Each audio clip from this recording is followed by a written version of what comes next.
प्राचीन समय में विद्यार्थी गुरुकुल में रहकर ही पढ़ा करते थे। बच्चे को शिक्षा ग्रहण करने के लिए गुरुकुल में भेजा जाता था। बच्चे गुरुकुल में गुरु के सानिध्य में आश्रम की देखभाल किया करते थे और अध्ययन भी किया करते थे। वरदराज को भी सभी की तरह गुरुकुल भेज दिया गया। वहां आश्रम में अपने साथियों के साथ घुलने मिलने लगा, लेकिन वह पढ़ने में बहुत ही कमजोर था। गुरुजी की कोई भी बात उसके बहुत कम समझ में आती थी। इस कारण सभी के बीच वह उपहास का कारण बनता है। उसके सारे साथी अगली कक्षा में चले गए, लेकिन वो आगे नहीं बढ़ पाया।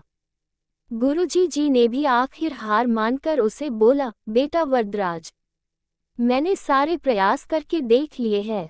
अब यही उचित होगा कि तुम यहाँ अपना समय बर्बाद मत करो। अपने घर चले जाओ और घरवालों की काम में मदद करो। वरदराज ने भी सोचा कि शायद विद्या मेरी किस्मत में नहीं है, और भारी मन से गुरुकुल से घर के लिए निकल गया। दोपहर का समय था। रास्ते में उसे प्यास लगने लगी। इधर उधर देखने पर उसने पाया कि थोड़ी दूर पर ही कुछ महिलाएं कुएं से पानी भर रही थी। वह कुएं के पास गया। वहां पत्थरों पर रस्सी के आने जाने से निशान बने हुए थे, तो उसने महिलाओं से पूछा, ये निशान आपने कैसे बनाए? तो एक महिला ने जवाब दिया, बेटे ये निशान हमने नहीं बनाए। ये तो पानी खींचते समय इस कोमल रस्सी के बार बार आने जाने से ठोस पत्थर पर भी ऐसे निशान बन गए हैं। वरदराज सोच में पड़ गया। उसने विचार किया कि जब एक कोमल से रस्सी के बार बार आने जाने से एक ठोस पत्थर पर गहरे निशान बन सकते हैं, तो निरंतर अभ्यास से मैं विद्या ग्रहण क्यों नहीं कर सकता। वरदराज ढेर सारे उत्साह के साथ वापस गुरुकुल आया और अथक कड़ी मेहनत की। गुरुजी ने भी खुश होकर भरपूर सहयोग किया।